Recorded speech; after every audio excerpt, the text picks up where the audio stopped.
وعلیکم ورحمۃ اللہ وبرکاتہ۔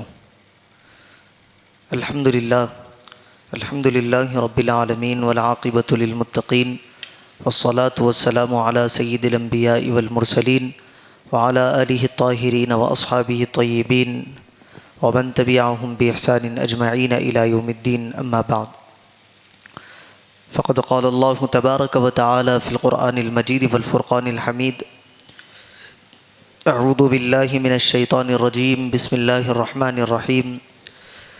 انا فتحنا لک فتحا مبینا، صدق اللہ مولانا العظیم۔ وقال تعالی فی شأن عظمت حبیبہ المصطفى: ان اللہ وملائکتہ یصلون علی النبی یا ایہا الذین آمنوا صلوا علیہ وسلموا تسلیما۔ اللہم صل علی سیدنا محمد وعلی آلہ وصحبہ افضل صلواتک وعدد معلوماتک وبارک وسلم۔ معزز و مکرم حاضرین کرام و سامعین ذوی الاحترام، عزیز بزرگوں اور دوستو، یہ مہینہ ماہ رمضان المبارک کا مہینہ ہے اور اس کی آج 20 تاریخ ہے۔ یہ تاریخ حبیب کریم صلی اللہ علیہ وسلم کی سیرت مبارکہ میں ایک اہم تاریخ ہے۔ اس تاریخ میں حبیب اکرم صلی اللہ علیہ وسلم شہر مکہ مکرمہ میں فاتحانہ شان کے ساتھ مکہ مکرمہ کو فتح کرتے ہوئے داخل ہوئے تھے۔ آج کی تاریخ فتح مکہ کی تاریخ ہے۔ اللہ تبارک و تعالیٰ نے مکہ مکرمہ کو بے شمار فضائل و کمالات سے نوازا۔ یہ وہ مقدس شہر ہے جہاں رسول کریم صلی اللہ علیہ وسلم کی ولادت باسعادت ہوئی، جہاں حجر اسود ہے، چاہ زمزم ہے، صفا اور مروہ کی پہاڑیاں ہیں، میزاب رحمت کعبۃ اللہ شریف میں ہے۔ یہی وہ مقدس جگہ ہے جس کی عظمت اور رفعت کی قسم اللہ تبارک و تعالیٰ نے قرآن مجید میں اٹھائی ہے۔ تو اس شہر کی فتح کو اللہ تبارک و تعالیٰ نے ایک روشن فتح کہہ کر قرآن مجید میں ذکر فرمایا کہ انا فتحنا لک فتحا مبینا، بے شک اے حبیب صلی اللہ علیہ وسلم ہم نے آپ کو ایک روشن فتح عطا فرمائی۔ اس کا معاملہ کیا تھا؟ حبیب کریم صلی اللہ علیہ وسلم اپنے 1500 جانثار صحابہ کرام کو ساتھ لے کر مدینہ منورہ سے ہجرت کے 6 سال میں، جب آپ مکہ چھوڑ کر مدینہ چلے گئے، اس کے 6 سال کے بعد عمرہ کے ارادے سے صحابہ کرام رضوان اللہ علیہم اجمعین کے ساتھ آپ شہر مکہ کی طرف روانہ ہوئے۔ تو راستے میں حبیب کریم صلی اللہ علیہ وسلم کا راستہ روک دیا گیا حدیبیہ کے مقام پر، اور کہا گیا کہ ہم آپ کو آگے آنے نہیں دیں گے۔ رسول کریم صلی اللہ علیہ وسلم نے کہا کہ ہمارا ارادہ صرف عمرے کا ہے، ہمارے پاس نہ جنگی سامان ہے، نہ ہتھیار ہے، نہ ہم اس ارادے سے نکلے ہیں کہ کسی فوج کے ساتھ ہم مقابلہ کریں۔ ہم عمرہ کریں گے اور واپس مدینے کو پلٹ جائیں گے۔ کفار مکہ کو یہ خطرہ تھا کہ اگر کہیں مکے میں ہم ان کو داخل ہونے دیں تو یہ لوگ پھر سے مکے پر قابض نہ ہو جائے۔ تو راستہ روک دیا گیا اور بات چیت کے درمیان یہ معاملہ طے پایا کہ اس سال آپ کو عمرہ کرنے نہیں دیا جائے گا، آپ آئندہ سال عمرہ کرنے کے لیے آئیں گے، مگر کچھ شرائط لکھی گئی۔ ان شرائط میں ایک یہ شرط تھی کہ جو قبیلے حضور اکرم صلی اللہ علیہ وسلم کے ساتھ مسلمانوں کے ساتھ ہونا چاہے وہ ہو سکتے ہیں، اور جو قبیلے کفار کے ساتھ قریش کے ساتھ ہونا چاہے وہ ہو سکتے ہیں۔ وہ آپس میں ایک دوسرے کے حلیف ہوں گے اور کسی ایک کے ساتھ جنگ و جدال کرنا، لڑائی جھگڑا کرنا، پوروں کے ساتھ جنگ و جدال کرنا، لڑائی جھگڑا مانا جائے گا۔ تو قبیلے بنو خزاعہ اور بنی بکر کا ذکر سیرت میں آتا ہے کہ بنو بکر قریش کے حلیف تھے اور بنو خزاعہ مسلمانوں کے حلیف بنے، اور یہ دونوں قبیلوں میں ایک عرصے دراز سے جنگ چلتی آ رہی تھی، لڑائی جھگڑا ہو رہا تھا۔ تو یہ معاہدہ ہو گیا۔ اب رسول کریم صلی اللہ علیہ وسلم ان معاہدوں کے اوپر عمل کرتے ہوئے آپ واپس مدینے چلے گئے۔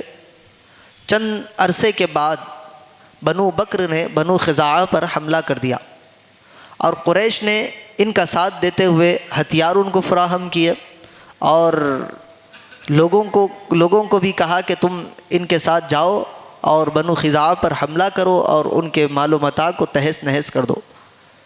یہ خبر رسول کریم صلی اللہ علیہ وسلم کو پہنچی تو رسول کریم علیہ الصلاۃ والسلام نے قریش کی جانب خط روانہ کیا ایک شخص کے ذریعے، اور کہا کہ بنو خزاعہ ہمارے حلیف تھے، تم نے ان کے ساتھ جو لڑائی جھگڑا کیا، فتنہ فساد کیا، گویا یہ سارے قبیلوں کے ساتھ اور گویا ہمارے ساتھ بھی یہ لڑائی جھگڑا کرنا مانا جائے گا۔ اب تمہارے سامنے ہم 3 آپشنز دیتے ہیں، تم ان میں سے کوئی ایک قبول کر لو، یہ تمہاری مرضی ہے۔ حضور نے فرمایا کہ بنو خزاعہ کے جتنے لوگوں کا تم نے قتل کیا ہے ان کا خون بہا کیا جائے، یعنی اس کا فائن دیا جائے، ان کے گھر والے جو کہیں گے وہ پورا کیا جائے، یا قریش بنو بکر سے اپنی حمایت ختم کر لے، بنو بکر کو اپنے سے الگ کر لے تاکہ ہم ان کے ساتھ معاملہ طے کر لیں گے، یا پھر جو حدیبیہ کے موقع پر معاہدہ ہوا تھا اس معاہدے سے دستبردار ہو جائے، وہ معاہدہ ختم کر دے، پھر اس کے بعد ہم آگے کے معاملات کیا ہے دیکھتے ہیں۔ تو قریش انانیت اور تکبر میں اس وقت جب رسول کریم صلی اللہ علیہ وسلم کا قاصد یہ لے کر آیا تو انہوں نے کہہ دیا کہ ہم آخری شرط کو منظور کرتے ہیں، ہم یہ معاہدہ صلح حدیبیہ کا ختم کرتے ہیں۔ وہ قاصد یہ پیغام لے کر مدینے کی طرف روانہ ہو گیا۔ اس کے بعد قریش کو کچھ افسوس ہوا کہ ہم نے جلدی میں بڑی غلطی کر دی، ہم نے وہ معاہدہ نہیں توڑنا چاہیے تھا۔ اب اس معاہدے کو واپس پھر سے منانے کے لیے رسول اللہ صلی اللہ علیہ وسلم کو ابو سفیان کا انتخاب کیا کہ تم جاؤ مکے میں اور مدینے میں اور جا کر رسول اللہ کو مناؤ اور کہو کہ یہ ہمارا معاہدہ یوں ہی چلتا رہے گا، ہم بنو بکر سے دستبردار ہو جاتے ہیں یا خون بہا ادا کر دیتے ہیں، لیکن معاہدہ حدیبیہ کا نہیں توڑیں گے۔ لیکن جب تک یہ پہنچتے رسول اللہ تک پہلا ان کا قاصد پہنچ گیا اور رسول اللہ کے سامنے ساری باتیں کہہ دی کہ قریش والوں کا یہ کہنا ہے کہ ہم نے معاہدہ توڑ دیا ہے۔ اب یہ ابو سفیان آیا تو رسول اللہ نے ملنے سے ابو سفیان سے منع کر دیا، دیگر صحابہ کرام کے پاس گیا تاکہ ان کے ذریعے رسول اللہ تک پیغام پہنچائے۔ رسول اللہ نے خاموشی کے ساتھ انکار کر دیا کہ مجھے وہاں کی باتیں نہیں سننا ہے۔ اس کے بعد چند دنوں کے بعد رسول کریم صلی اللہ علیہ وسلم نے حکم دیا کہ جنگ کی تیاری کرو۔ کس کے ساتھ جنگ کرنی ہے کچھ نہیں بتایا، کہاں جا کر جنگ کرنی ہے کچھ نہیں بتایا، بس کہا کہ جنگ کی تیاری کرو۔ سارے صحابہ کرام کو حکم دے دیا، جتنے حلیف قبیلے تھے، جتنے مسلمانوں کے ساتھ والے تھے، ان کو بھی آرڈر پہنچا دیا گیا کہ جنگ کی تیاری کی جائے۔ سب جنگ کی تیاری میں مشغول ہو گئے۔ حضور اکرم صلی اللہ علیہ وسلم کی جب یہ تیاری ہو رہی تھی تو قریش کو بھی پتہ چلا کہ جنگ کی تیاری ہو رہی ہے، مگر کس طرح کی جنگ کی تیاری ہو رہی ہے، کس کے لیے جنگ کی تیاری ہو رہی ہے یہ پتہ نہیں ہے۔ وہ لوگ بھی وہاں سے معلوم کرنے لگے۔ یہاں حاتب ابن ابی بلتعہ نام، میں نے 17 رمضان المبارک کو جنگ بدر کے موقع پر آپ کو سنایا تھا کہ ایک صحابی رسول تھے، انہوں نے کیا کیا، مدینے سے خط لکھا کہ یہاں پر مکے جنگ کی تیاری ہو رہی ہے، ہو نہ ہو رسول اللہ کا ارادہ ہے کہ مکے پر حملہ کیا جائے۔ وہ ایک خاتون آئی تھی مدینے میں کچھ کاروبار کے لیے، اس کے ذریعے مکے تک یہ خط پہنچانے کے لیے حاتب ابن ابی بلتعہ نے اس خاتون کو دے دیا۔ رسول کریم صلی اللہ علیہ وسلم نے حضرت علی کو اور دیگر 2 صحابہ کرام کو بلایا اور کہا کہ فلاں مقام پر جاؤ، تمہیں ایک عورت ملے گی، اس کو پکڑنا، اس کے پاس ایک خط ہے، وہ لیے بغیر اس کو نہیں چھوڑنا، اگر وہ نہ دی تو پھر اس کے ساتھ سختی کا مظاہرہ کرنا، اگر تلوار کا استعمال کرنا پڑے تو تلوار کا استعمال بھی کرنا۔ تو جب حضرت علی اور وہ 2 صحابہ کرام اس مقام پر پہنچے جہاں رسول اللہ نے نشاندہی کی تھی، عین اسی مقام پر وہ خاتون پائی گئی، اس کو پکڑا اور کہا کہ خط دے۔ اس نے کہا کہ کون سا خط، مجھے تو اس خط کا پتہ نہیں ہے۔ بڑے ہیلے بہانے کرنے لگی، لیکن حضرت علی نے کہا کہ رسول کریم صلی اللہ علیہ وسلم نے ہمیں اس بات کی خبر دی ہے تو وہ بات سچی ہونی ہے، تیرے پاس خط ہے نکال ورنہ گردن دے، گردن اڑا دوں گا، 2 ہی بات ہے، یا تو خط دے یا گردن دے کر جا۔ جب دیکھا کہ حضرت علی کا جاہ جلال بڑھتا جا رہا ہے، اس نے اپنے بالوں کے جوڑے میں سے نکال کر وہ خط دے دیا۔ حضرت علی نے اس کو چھوڑ دیا، وہ خط لے کر مدینہ منورہ میں آئے تو رسول اللہ صلی اللہ علیہ وسلم نے حاتب ابن ابی بلتعہ کو بلا کر پوچھا کہ تم نے یہ کیوں کیا؟ تو انہوں نے کہا کہ یا رسول اللہ، سارے مکے والے مدینے میں ہجرت کر کے آئے، میں بھی مکے سے آنے والا ہوں۔ پہلے تو انہوں نے کہا کہ یا رسول اللہ، میں نے کوئی ارتداد نہیں کیا، اسلام چھوڑا نہیں، میں اللہ کو بھی ایک مانتا ہوں، آپ کو رسول مانتا ہوں، ساری باتوں پر عمل کرتا ہوں، لیکن میرے خاندان والے مکے میں رہتے ہیں، میں صرف اس غرض سے وہ خط بھیجا تھا کہ اس خط کے ذریعے وہ میرے خاندان والوں کے ساتھ ہمدردی کرے، حسن سلوک کا معاملہ کرے، اور میں یہ جانتا ہوں کہ اللہ تبارک و تعالیٰ ان کو ایک خطرناک شکست دے گا، اللہ تعالیٰ انہیں نیست و نابود کرے گا، قریش والوں کو، مکہ والوں کو، لیکن یا رسول اللہ میری بس چاہ یہی تھی کہ میرے گھر والے وہاں پر محفوظ ہو جائے، آئندہ کے لیے ان کے حالات سازگار ہو جائے۔ تو میں نے سنا تھا کہ حضرت عمر نے تلوار کھینچ لی اور کہا کہ یا رسول اللہ آپ حکم دے میں اس منافق کی گردن اتار دوں۔ تو حضور نے فرمایا کہ اے عمر، کیا تم نے اللہ کا فرمان نہیں پڑھا کہ اللہ نے یہ نہیں فرمایا کہ بدر والوں میں سے جو بھی اب کوئی اعمال کرے اللہ ان سے باز پرس نہیں کرے گا، کہ حاتب ابن ابی بلتع بدری صحابہ میں سے نہیں ہے؟ تو حضرت عمر نے کہا کہ بدری صحابہ میں سے۔ تو حضور نے فرمایا کہ ان کو چھوڑ دو، ان کے پاس عذر ہے، ان کا عذر قابل قبول مانا جائے گا۔ اس کے بعد اللہ کے حبیب علیہ السلام لشکر جرار کو 10,000 صحابہ کرام کا لے کر مدینہ منورہ سے نکلے۔ راستے میں کچھ اور قبیلے جوائن ہوتے گئے حضور کے ساتھ۔ 12,000 کا لشکر جرار مکے کے قریب مرء الظہران نامی ایک پہاڑی کا علاقہ ہے، اس میدان میں پڑاؤ کیا، اور رسول اللہ نے فرمایا کہ حضور کی یہ جنگی تدبیر تھی، کہا کہ ہر شخص اپنا اپنا چولہا الگ جلائے، یعنی رات کا جب وقت ہوتا ہے تو اجالے کے لیے ایک لائٹ جلائی جاتی ہے، تو ہر شخص اپنی اپنی طرف سے روشنی الگ الگ جلائے۔ تو صحابہ کرام کچھ فاصلے پر بیٹھے اور اپنی اپنی روشنی کو صحابہ کرام نے جلایا، اور ادھر مکے والوں کو یہ احساس ہو رہا تھا کہ رسول اللہ ہماری طرف آنے والے ہیں، لیکن ان کو یہ احساس نہیں تھا کہ اتنے قریب مکے کے آ گئے ہیں۔ تو ابو سفیان اور ایک دو اشخاص کا نام آتا ہے، وہ لوگ معلوم کرنے کے لیے کہ مسلمانوں کا لشکر کہاں تک آیا ہے دیکھنے کے لیے نکلے۔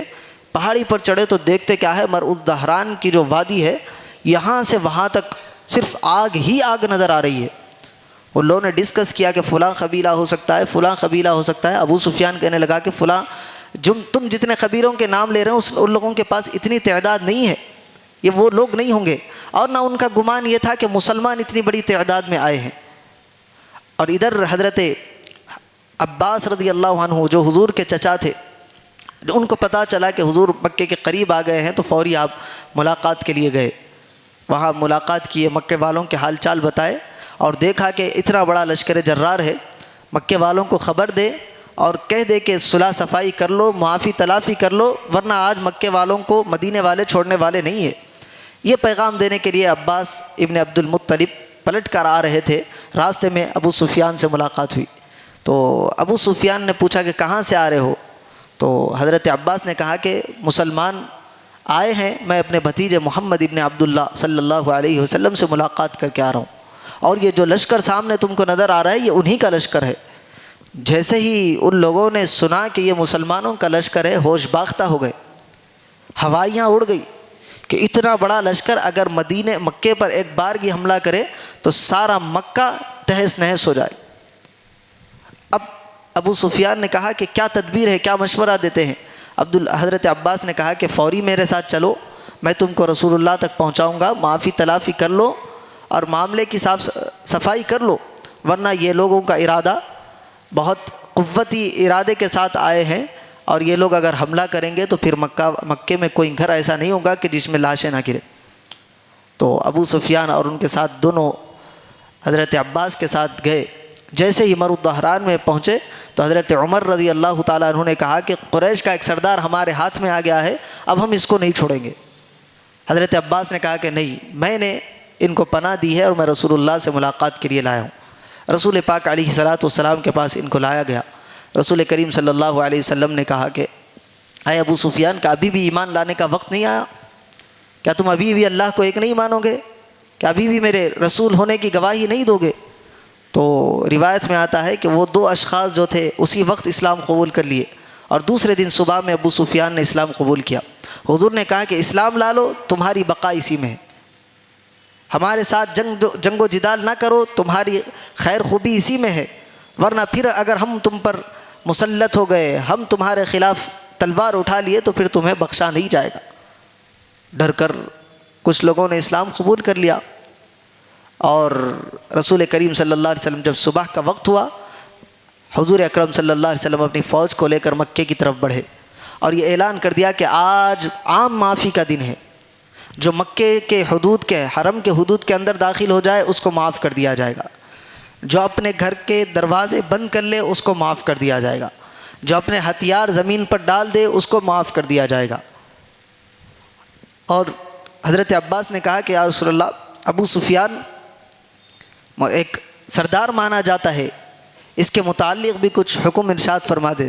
حضور نے کہا کہ جو ابو سفیان کے گھر میں داخل ہو جائے اس کو بھی امان دے دی جائے گی۔ سب نے ڈر کر ہتھیار ڈال دیے، کچھ اپنے گھروں کے دروازے بند کر لیے، کچھ کہیں جا کر چھپ گئے۔ رسول کریم صلی اللہ علیہ وسلم 12,000 کا لشکر جرار ہے، مکہ مکرمہ میں داخل ہو رہے ہیں، کس شان کے ساتھ داخل ہونا چاہیے؟ اگر کوئی آج کا انسان ہوتا یا کوئی بادشاہ ہوتا تو تنتناتے ہوئے داخل ہوتا، وہاں کی چیزوں کو تہز نہز کرتے ہوئے، لوگوں پر ظلم و زیادتی کرتے ہوئے داخل ہوتا۔ لیکن رسول کریم صلی اللہ علیہ وسلم کی شان یہ تھی کہ جب آپ داخل ہو رہے ہیں، اونٹنی پر سوار ہے، لیکن اتنی آپ نے اپنی گردن جھکائی ہوئی ہے اللہ کے حضور، فرمایا جاتا ہے کہ جو اونٹ کی پالان ہوتی ہے، جو اونٹ پر بیٹھنے کے لیے کجاوا بنایا جاتا ہے، وہاں جا کر حضور کا سر لگ جاتا۔ اتنی عاجزی اور انکساری کے ساتھ رسول اکرم صلی اللہ علیہ وسلم مکے میں داخل ہو رہے۔ جب حضور مکے میں داخل ہوئے، آپ اترے، کعبۃ اللہ کے اندر گئے، جو 360 انہوں نے بٹھائے ہوئے تھے، ایک چھڑی کے ذریعے آپ نے وہ سارے بتوں کو گرایا، اور آ کر لوگوں کے درمیان آپ مخاطب ہوئے، پوچھا کہ آج تمہارے ساتھ کیا کیا جائے؟ اب سامنے وہ لوگ ہیں جو 10 سال 8 سال کے عرصے میں کئی تکلیفیں رسول کریم اور صحابہ کرام کو دیے تھے، اور اس سے پہلے کا دور 12-13 سال کا دور جو مکے میں گزرا، انتہائی تکلیف کا دور۔ حضور اکرم صلی اللہ علیہ وسلم کو مارا پیٹا گیا، حضور کو ستایا گیا، گالی گلوچ حضور کے ساتھ کی گئی، حضور پر جب نماز پڑھتے تو لا کر اوجھڑی حضور پر ڈال دی جاتی، نہ جانے کتنے ظلم انہوں نے کیے تھے۔ وہ ظلم کرنے والی قوم سامنے ہے، رسول کریم صلی اللہ علیہ وسلم پوچھتے ہیں کہ آج تمہارے ساتھ کیا کیا جائے؟ وہ فرماتے ہیں کہ اخن کریم وابن اخن کریم، آپ ہمارے کرم کرنے والے بھائی ہیں اور ایک کرم کرنے والے بھائی کے بیٹے ہیں۔ اور دیگر روایت میں آتا ہے کہ حضرت عباس رضی اللہ تعالیٰ عنہ یا دیگر صحابہ نے جب ان کے پاس آئے کہ آج کیا کیا جائے، تو انہوں نے کہا کہ جاؤ اور رسول کریم صلی اللہ علیہ وسلم کے سامنے وہی الفاظ کہو جو حضرت یوسف کے بھائیوں نے کہا تھا۔ حضرت یوسف کے بھائی، حضرت یوسف کا قصہ آپ کو معلوم ہوگا کہ ان کے سگے بھائیوں نے انہیں کنویں میں ڈال دیا تھا، ڈال کر چلے گئے تھے۔ جب حضرت یوسف بادشاہ بنے، جب سامنے آئے تو انہوں نے معافی تلافی کی، وہی الفاظ انہوں نے رسول کریم صلی اللہ علیہ وسلم کے سامنے کہے، تو حضرت رسول کریم صلی اللہ علیہ وسلم نے وہی الفاظ کہے جو حضرت یوسف نے کہا کہ جاؤ، آج ہم نے تم کو معاف کیا، آج عام معافی کا دن ہے، آج تم سے کوئی باز پرس نہیں کی جائے گی، اللہ تعالیٰ نے بھی تمہیں معاف کیا۔ جب یہ سنا کہ اتنے بڑے دشمن، اتنا ہم نے 20 سالوں تک ان کو ستایا، اس کے باوجود رسول کریم صلی اللہ علیہ وسلم کی شان رحمت للعالمین یہ ہے کہ جو اللہ نے فرمایا کہ ہم نے آپ کو رحمت للعالمین بنا کر بھیجا، اس رحمت کا دریا آج موج پر ہے۔ 20 سال ستانے والوں کو، ظلم و زیادتی کرنے والوں کو حبیب فرماتے ہیں کہ آج تم سے کوئی باس پوری نہیں، آج تم سے کوئی پوچھ گچھ نہیں ہوگی، تمہیں عام معافی کا ہم نے اعلان کر دیا، جاؤ ہم نے تم سب کو معاف کر دیا۔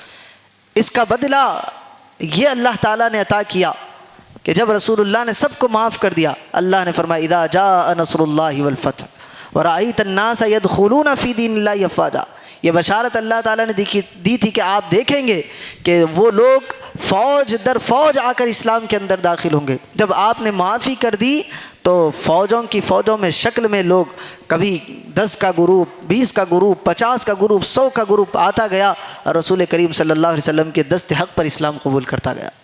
یہ فائدہ ہوا اس ایک جملے کا جو رسول اللہ صلی اللہ علیہ وسلم نے کہا تھا کہ آج تمہیں میں نے معاف کر دیا ہے۔ تو یہ رسول کریم صلی اللہ علیہ وسلم کی سیرت میں سے ہمیں اخذ کرنے والے پہلو ہے کہ معافی کو عام کیا جائے، حسن سلوک لوگوں کے ساتھ رکھا چاہیے، حسن معاشرت کا پیمانہ لوگوں کے سامنے پیش کیا جائے کہ کس طرح لوگوں کو معاف کرنا چاہیے، ان کے ساتھ ہمدردی والا رویہ رکھنا چاہیے۔ یہ پیغام رسول کریم صلی اللہ علیہ وسلم نے فتح مکہ کے موقع پر دیا۔ اگر چاہتے رسول اللہ صلی اللہ علیہ وسلم ایک حکم دے دیتے، زبان بھی نہ ہلاتے، بس آنکھوں سے اشارہ کر دیتے، تو صحابہ کرام ٹوٹ پڑتے کفار مکہ پر، اور ساروں کو تہس نہس کر دیتے، جہنم میں پہنچا دیتے. لیکن رسول کریم صلی اللہ علیہ وسلم نے کہا کہ آج بدلہ لینے کا دن نہیں، بلکہ آج معافی کا، رحم و کرم کرنے والا دن ہے. رسول کریم صلی اللہ علیہ وسلم کی یہ ادا اللہ تعالیٰ کے پاس ایسی مقبول ہوئی کہ اللہ تعالیٰ نے وہ ساری قوم کو ہدایت عطا فرمائی. پھر اس کے بعد رسول کریم صلی اللہ علیہ وسلم نے ایک اور پیغام دیا. حضرت بلال حبشی رضی اللہ تعالیٰ عنہ جو سیاہ فام تھے، دکھنے میں کالے رنگ کے تھے، لیکن اللہ تعالیٰ نے ان کو یہ مقام عطا فرمایا.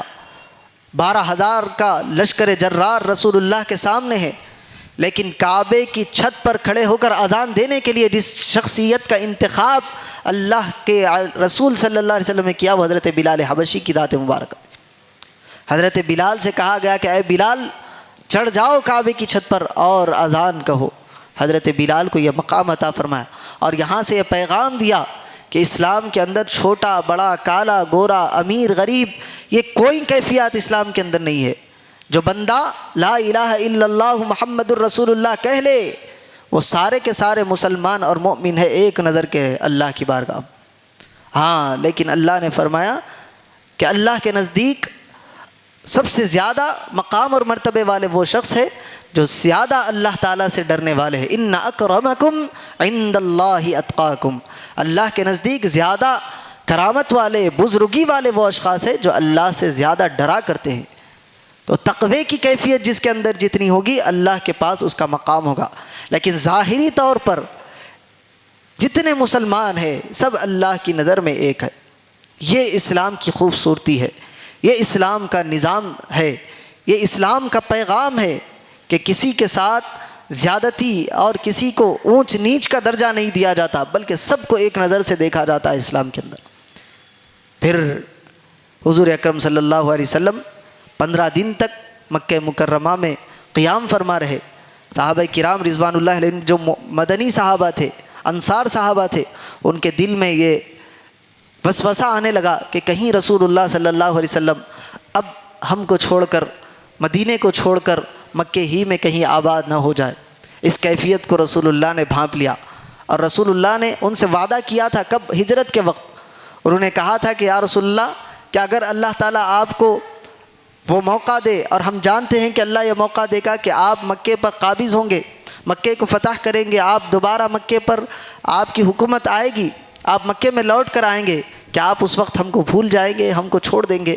تو رسول اللہ نے فرمایا تھا کہ تمہارا خون میرا خون ہے، تمہاری بستی میری بستی ہے، میں یہیں کا ہوں، یہیں رہوں گا، یہیں مروں گا. جو رسول اللہ نے اس وقت وعدہ کیا تھا اس وعدے کو وفا یوں کیا کہ اب سامنے وہ شہر ہے کہ جس میں رسول اللہ صلی اللہ علیہ وسلم پیدا ہوئے ہیں، بڑے ہوئے ہیں، اور نوجوانی رسول اللہ نے وہاں گزاری ہے. اب وہ شہر رسول اللہ کے ہاتھ میں ہے. چاہیے تھا کہ رسول اللہ صلی اللہ علیہ وسلم وہیں رہ جاتے، لیکن رسول اللہ نے جو مدنی صحابہ سے وعدہ کیا تھا، جو انصار سے وعدہ کیا تھا، حضور نے کہا کہ نہیں، اب میں مدینے جاؤں گا اور مدینے والوں ہی کے ساتھ رہوں گا. جو حضور نے وعدہ کیا تھا کہ میرا جینا مرنا تمہارے ساتھ ہوگا. رسول اللہ فتح مکہ کے بعد واپس ہوئے، اس کے بعد آپ حج پر عمرے کے لیے آتے رہے، لیکن کبھی آپ مکے میں ٹھہرے نہیں، بلکہ مدینہ واپس لگے اور مدینے والوں سے جو وعدہ کیا تھا رسول پاک علیہ الصلوۃ والسلام نے وہیں وفات پائی. اور آج تک رسول کریم صلی اللہ علیہ وسلم کی مزار اقدس مکہ مکرمہ میں نہیں بلکہ مدینہ منورہ ہی میں ہے، اور آپ کا روضہ مرجع خلائق بنا ہوا ہے. تو یہ وعدے کی وفائی اسلام کے اندر اونچ نیچ نہیں، اور حسن سلوک، حسن معاشرت کا درس اللہ کے حبیب علیہ الصلوۃ والسلام نے ہم کو آج کے دن 20 رمضان المبارک فتح مکہ کے اس عظیم الشان دن سے ہم کو دیا ہے کہ لوگوں کے ساتھ اچھائی کا، بھلائی کا، معافی کا رویہ رکھا جائے.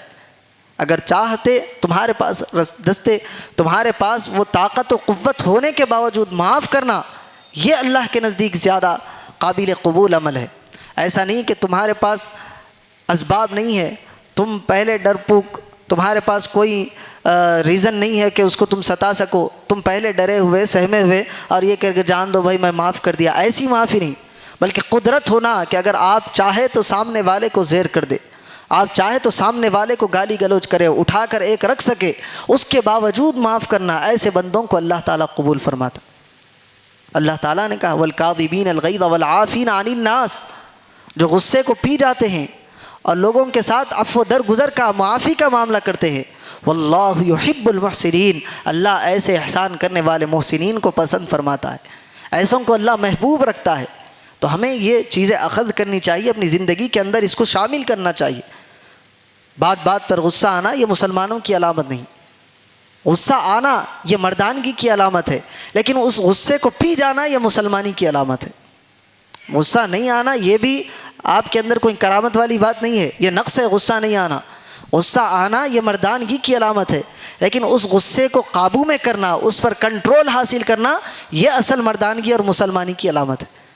غصے پر قابو کیا جائے اور عفو درگزر کا معاملہ ایسے وقت میں کہ جب آپ قدرت رکھتے ہو بدلہ لینے کی، اس وقت معاف کرنا اللہ تعالیٰ ایسے بندوں کو پسند کرتا ہے اور محسنین میں ان کو شامل کرتا ہے.